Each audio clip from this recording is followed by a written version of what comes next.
प्रभु का धन्यवाद करती हूँ इस सुंदर समय के लिए, उसकी संगति के लिए, उसकी करुणा और दया के लिए, उसकी हर एक आशीष और बरकत के लिए और हर एक नेमत के लिए, और जो उसने हम गरीबों को बख्शा है उसके लिए, और हम धरती पर जिंदा हैं उसका नाम ले सकते हैं। प्रभु यीशु मसीह के वसीले से मांगती हूँ, आमीन। भाइयों बहनों, आज हम प्रभु यीशु मसीह के आने के बारे में बात करेंगे और बाइबल में क्या लिखा है ये हमें जानना हमारे लिए बहुत ही ज़रूरी है। अगर हम सुनेंगे नहीं और पढ़ेंगे नहीं तो कोई भी हमें बेवकूफ़ बना सकता है और हम उसकी बातों में आ सकते हैं।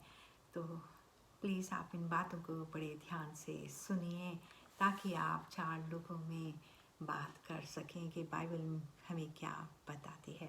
तो बाइबल में लिखा है, जब आप ये सब परेशानियां देखें, जैसे आज महामारियां चल रही हैं और बहुत बुरा हाल है, लोग रो रहे हैं, चिल्ला रहे हैं और लाखों लोगों की जानें जा रही हैं, और एक छोटा सा वायरस जो है दुनिया को खा रहा है, लोगों के घर में मौत छाई हुई है।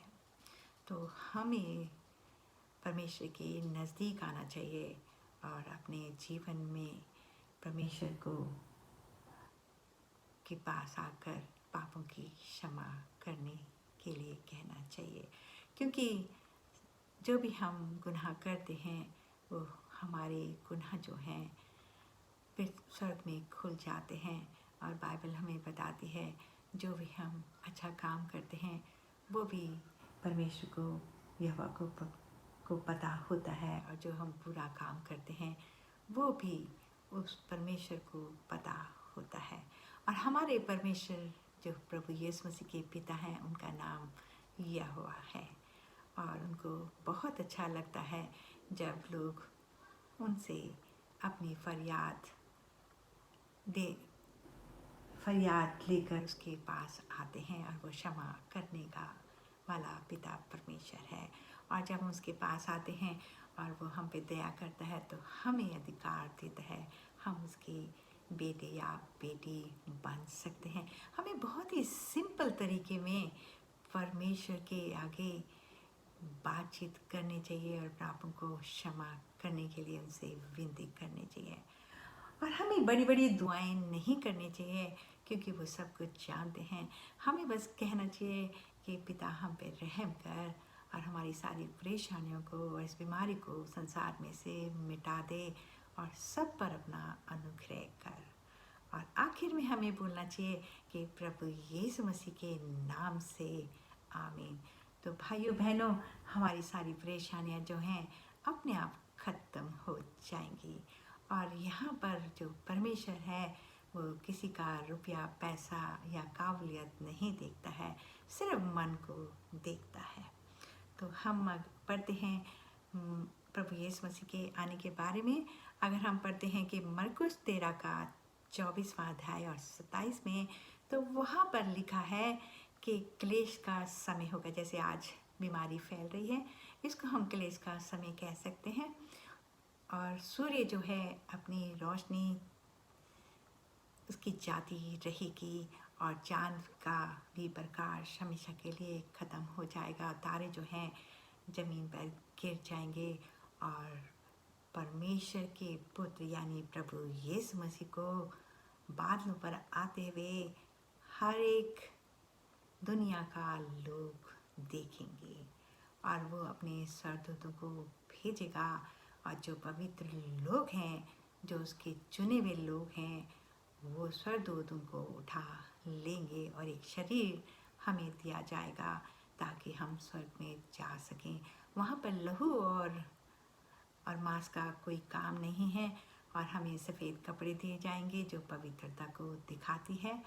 और अगर हम प्रकाशित वाक्य में ही लिखा है कि पहले जो हैं, जो भी क्रिश्चियन लोगों के कब्रिस्तान हैं, वहाँ जो पवित्र लोग मरे हैं उनके शरीर रखे हुए हैं, और आज उनके शरीर तो गल चुके हैं लेकिन हड्डियाँ हैं, वो सब कब्रें खुल जाएंगी और उनको भी एक तरह का शरीर दिया जाएगा और सफ़ेद कपड़े पहनाए जाएंगे और स्वर्गदूत उठाकर उनको स्वर्ग में पहुंचा देंगे, और फिर हम जिंदा लोगों की बारी आएगी।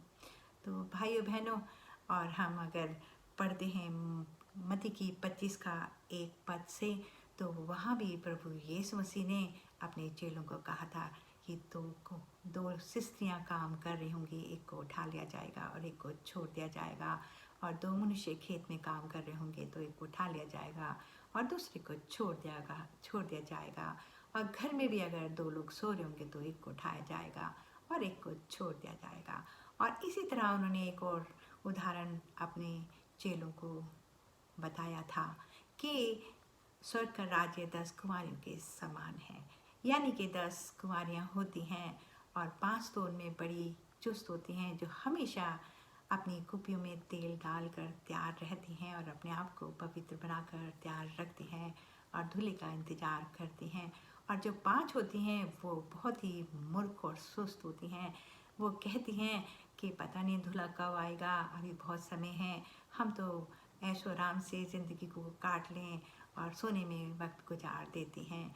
और एक रात को बहुत बड़ा शोर मचता है और उसमें शोर में एक आवाज़ आती है कि दूल्हा आ पहुंचा है, और जो 5 जो चुस्त कुंवारियाँ होती हैं जो तैयार थीं, वो उसके साथ चली जाती हैं और द्वार जो है बंद हो जाता है। और जो 5 जो होती हैं वो बहुत ही सुस्त होती हैं, वो फिर तैयारी में लग जाती हैं, लेकिन द्वार तो बंद हो चुका है। और यहाँ पे जो दूल्हा है वो प्रभु यीशु मसीह को कहा गया है, और जो 5 चुस्त कुंवारियों के बारे में कहा है वो प्रभु यीशु मसीह की कलीसिया है। और ऐसा ही प्रभु यीशु मसीह अपने कलीसिया के लिए लोगों को चुनेंगे। यानी कि हमें यहाँ पता चलता है कि बहुत सारे लोगों का बचना भी होगा और बहुत सारे लोगों को प्रभु यीशु मसीह अपनी कलीसिया के लिए चुनेंगे, और सारा अधिकार जो है प्रभु यीशु मसीह के ही पास है, दूसरे के पास नहीं है। अगर हम जागेंगे नहीं और अगर हम दुआबंदी में अपनी ज़िंदगियों को नहीं काटेंगे, तो भाइयों बहनों, हम ना तो स्वर्ग के राज्य के लायक होंगे और ना ही जो पृथ्वी पर 1000 साल प्रभु यीशु मसीह देने वाले हैं उसमें भी हम शामिल नहीं हो सकते हैं, क्योंकि पाप की मजदूरी मौत है, और मौत हमें नरक में ले जा सकती है जो स्वर्ग के नीचे है, और पवित्रता हमें स्वर्ग में ले जा सकती है। और आप सब जानते हैं, अभी तक कोई भी ऐसा नहीं सुनाई दिया है कि धर्मी लोग कल उठा लिए गए हैं और कब्रें जो हैं ईसाइयों की खुल गई हैं और ना जाने कितने लोगों को कोई उठा के ले गया है। जब हम ये बातें सुने कि ये भविष्यवाणियाँ परमेश्वर की पूरी हो रही हैं, तो हमें जो लोग रह जाएंगे वो जान लेंगे कि कल दूल्हा आकर अपनी कलीसिया उठाकर ले गया। और भाइयों बहनों, जब प्रभु यीशु मसीह धरती पर थे, तो अगर हम पढ़ें यूहन्ना का 14 पद और 2 से 4 में, तो प्रभु यीशु मसीह ने अपने चेलों से कहा था कि मैं जाता हूँ पिता के घर में, और मेरे पिता के घर में बहुत सारे स्थान हैं। अगर नहीं होते तो मैं तुमसे नहीं कहता, और मैं जाकर तुम्हारे लिए घर बनाऊंगा, और जहाँ मैं हूँ वहाँ तुम भी रहो। तो इस बात से भी हमें पता चलता है कि प्रभु यीशु मसीह हमारे लिए घर स्वर्ग में बना रहे हैं। और जो यहाँ हमारा जीवन है, कितना मान लीजिए 80 साल, 90 साल या 70 साल है, इसमें हम सिर्फ पाप के सिवा कुछ नहीं करते हैं, और हमारे पास सब कुछ होता है तब भी हम और मांगने की और छीनने की कोशिश करते हैं, और ये नहीं जानते कि एक दिन हमने मरना है। आज देखिए लोगों का पैसा कहाँ काम आ रहा है, दवाई भी नहीं है, ऑक्सीजन भी नहीं है, और लोग अपने लोगों को नहीं बचा पा रहे हैं। कभी हमने सोचा भी नहीं होगा कि पृथ्वी पर ऐसा वक्त आएगा, और ये वक्त आ चुका है, और इससे भी बुरा वक्त आने वाला है जिसमें परमेश्वर जो है अपने 7 कटोरों का प्रकोप जो है धरती पर डालेंगे। और बाइबल में हम बड़े बिल्कुल ही पढ़ सकते हैं, और ये परमेश्वर के सत्य वचन है। प्रभु यीशु मसीह भी कहते थे कि आकाश और पृथ्वी की सब बातें टल सकती हैं, लेकिन मेरी बातें नहीं टलेंगी, और उन्हीं के द्वारा हम सबका उद्धार होगा। और हम जब पवित्र बन जाएंगे, उसकी नज़र में पश्चाताप कर लेंगे और फिर हम सोच लेंगे कि हम गलतियाँ नहीं करेंगे, अब हम परमेश्वर से डर के हम लोग ज़िंदगी को काटेंगे, जो भी हमारे पास है उसमें हम खुश रहेंगे, तो उस दिन हमारा सब कुछ चेंज हो जाएगा और पुरानी बातें हमारी सब मार मिटेंगी और परमेश्वर हमें अपने नज़दीक रखेंगे और हमसे यहोवा परमेश्वर कहेंगे कि मेरी बेटी या मेरा बेटा है। तो हमें स्वर्गीय जीवन की तलाश करनी चाहिए। इस पृथ्वी जो पाप से भर चुकी है उसकी हमें कोई ज़रूरत नहीं है। हम तो यही चाहेंगे कि प्रभु यीशु मसीह हमें अपने साथ ले जाएं। और भाइयों बहनों, मैं आपको एक और बात बता देती हूँ, अभी तक परमेश्वर ने ये अपनी भविष्यवाणी को पूरा नहीं करा है और हम आज धरती पर हैं और बहुत सारे पवित्र लोग भी हैं जिनके कारण ये जो दिन है घटाए गए हैं। नहीं तो प्रभु यीशु मसीह के मुँह के वचन हैं कि एक भी प्राणी नहीं बचेगा। तो भाइयों बहनों, हम लोगों को बहुत ही ध्यान से रहना चाहिए और परमेश्वर पर भरोसा रखना चाहिए और प्रभु यीशु मसीह के द्वारा हमें पिता से मांगना चाहिए और हम सब कुछ मिल सकता है। हमें किसी पाप करने की भी जरूरत नहीं होगी। तो भाइयों बहनों, हमने एक बात तो जानी कि प्रभु यीशु मसीह बादलों पर आएंगे और पवित्र लोगों को उठा लिया जाएगा। और फिर हम बात करते हैं कि प्रभु यीशु मसीह का धरती पर आना कब होगा। तो भाइयों बहनों, बाइबल को है 7 साल का दुख बताया गया है, यानी कि 3.5 साल जो होंगे वो क्लेश समय होगा। यानी कि आप देखेंगे कि सूर्य जो है 1/3 अंधेरा हो गया है, हरियाली ख़त्म हो गई है और सूर्य ग्रहण जल्दी पड़ रहे हैं और पृथ्वी पर महामारियाँ और तकलीफ़ हैं और अकाल भी पड़ रहा है, भूकंप भी आ रहे हैं। इसमें तो जो प्रभु यीशु मसीह है अपनी जो स्वर्ग में 7 सील हैं उनको तोड़ने का काम करेंगे और जो 3.5 साल जब बीत जाएंगे तो मसीह विरोधी का समय आएगा और उस समय बहुत ही बुरा समय पृथ्वी पर आएगा।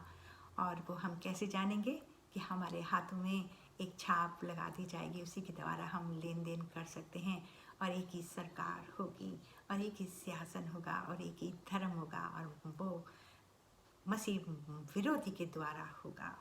और उसके बाद जैसे ही ये सब समय ख़त्म हो जाएगा 3.5 साल, तो प्रभु यीशु मसीह को बादलों पर आते हुए महिमा के साथ और शान और शौकत के साथ और घोड़े पर वो सवार होकर आएंगे और उनके मुंह में एक तलवार होगी और सर पर उनके सोने के बहुत सारे राज मुकुट होंगे और उन्होंने सफ़ेद कपड़े पहने हुए होंगे और उन पर परमेश्वर के सत्य वचन लिखे हुए होंगे और वो आकर यरूशलेम में अपने पैरों को रखेंगे और समय बहुत बड़ी लड़ाइयाँ वहाँ पर हो रही होंगी और बहुत सारे यहूदियों को वहाँ पर मारा जाएगा और ये सब मसीह विरोधी के द्वारा ही वहाँ पर होगा और उनको बचाने के लिए प्रभु यीशु मसीह यरूशलेम में आएंगे और उस जगह का नाम है हर्मगेदोन।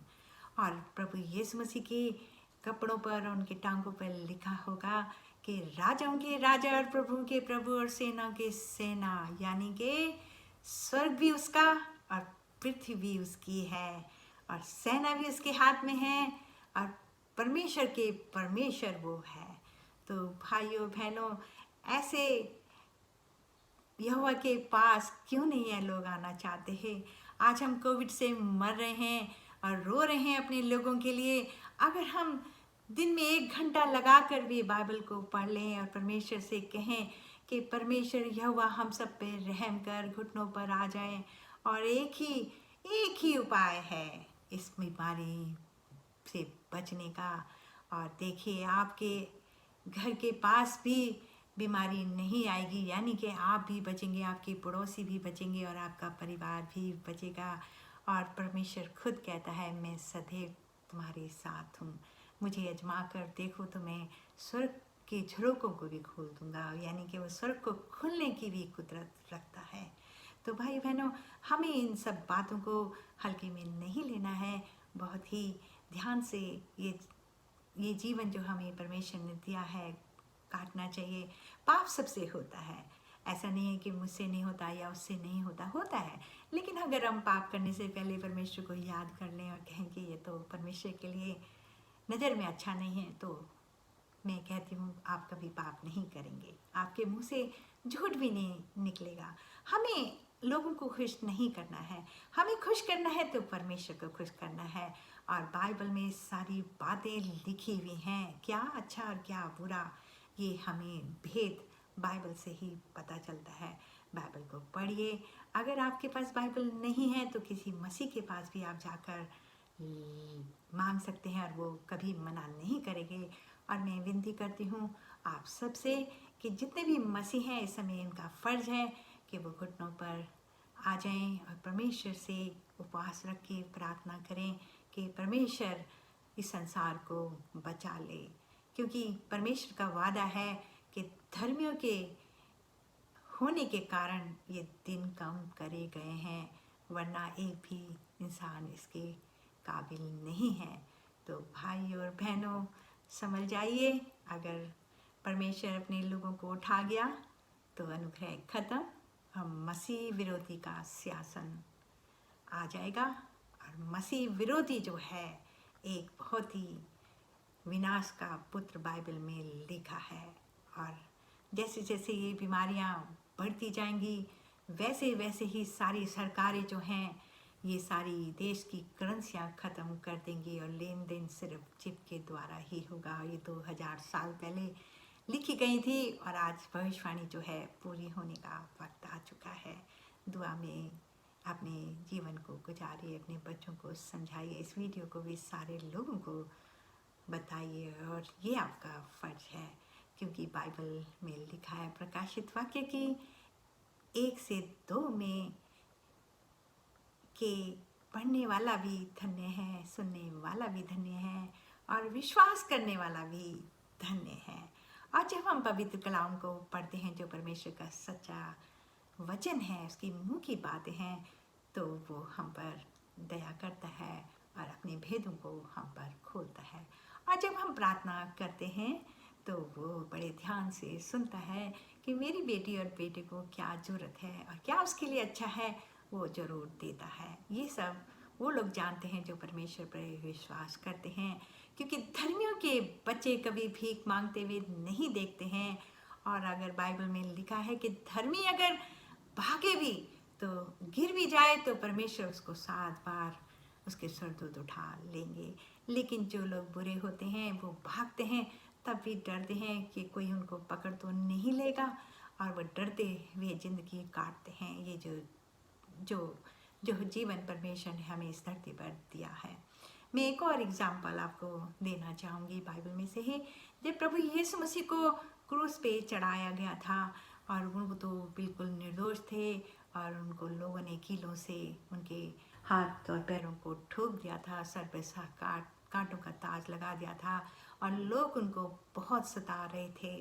जब वो क्रूस पर थे तो उनके साथ एक चोर और एक डाकू भी था, और चोर और डाकू बड़े ध्यान से देख रहे थे कि ये कैसा मनुष्य है जो कहता है कि पिता इन्हें माफ़ कर, ये नहीं जानते हैं क्या कर रहे हैं। तो वो कहता है हम तो अपने गुनाहों की सज़ा उठा रहे हैं और तू तो बिल्कुल निर्दोष है, और जब तू अपने राज्य में आए तो हमारी भी सुधि लेना, डाक चोर उससे कहता है। तो वो कहते हैं तो आज ही मेरे साथ फिरदौस में होगा, यानी कि स्वर्ग में होगा। और भाइयों बहनों, ये परमेश्वर ने उसके विश्वास के कारण जो उसने कहा था उसी के द्वारा उसको स्वर्ग में पहुंचाने का वादा किया। हिंदी की बाइबल में तो पैराडाइज लिखा है और इंग्लिश की बाइबल में स्वर्ग लिखा है, तो शब्दों का हेर फेर है, लेकिन आप समझ सकते हैं कि प्रभु यीशु मसीह जो हैं वो स्वर्ग में हैं। तो भाइयों बहनों देखिए, एक चोर जो कितनी गलत काम करता है, कितनी बुरी बातें उसने ज़िंदगी में करी है, उसको भी परमेश्वर माफ़ कर देते हैं। और एक जरा से विश्वास के कारण तो हमारे यहोवा परमेश्वर जो हैं बहुत इच्छा है उनकी कि लोग उनको जाने, और आज हम नहीं जानते हैं, नहीं उनके साथ चलते हैं और नहीं उनकी मर्जी को पूरा करते हैं, तो हमसे ज़्यादा निकम्मा कोई नहीं है। तो इसको हल्के में नहीं लीजिए और बहुत बहुत ही ध्यान से सुनिए और लोगों को बताइए, और अपने बच्चों को भी, अपने परिवार वालों को भी, और इस वीडियो को सब जगह शेयर करिए। मांगते हैं आपकी बेटी यीशु के नाम से, आमीन।